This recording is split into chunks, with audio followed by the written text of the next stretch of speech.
lle vai levar un ratiño. Mira, e me estabas dicindo que está roxando o forno, non? Sí. Pero tú levantaste antes para poñer isto en funcionamento, non? Como vai isto? Bueno, máis ou menos todo o diario levanto máis 5:30. Amasamos e ven un ratiño outra vez hasta a casa, mentre non fermento o pan. E depois xa volves, entendes o forno e a traballar hasta que se acaba. Quanto dura a xornada dun panadeiro? Home, depende do que teñamos que facer, pero máis ou menos o diario, unhas 8 horas, 8:30. Depende. O bom que ten é que despois quedan as tardes libres, Sí, ou non? as tardes dedicaste a descansalas, claro. E a dormir unha boa siesta.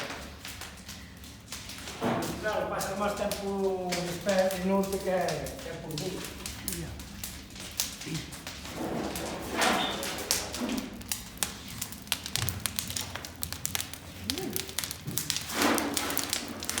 A cuánto ten que estar o forno ou como se prepara o forno? Contanos un poquinho. Uns 400 grados e depois xa el mismo vai baixando, pero para que quede ben hasta 350, 400 grados ten que subir. Cantas veces cargas a de leña o forno? Cada fornada unha vez. Cada fornada hai que roxarlo sempre. Cuántas fornadas metes ao cabo do día? Agora, como hai pouca xente, dúas. Depois depende. Depois no brao a veces 3, outra veces 2:30, depende. Pero agora, a xente que hai, son 2 xentes só.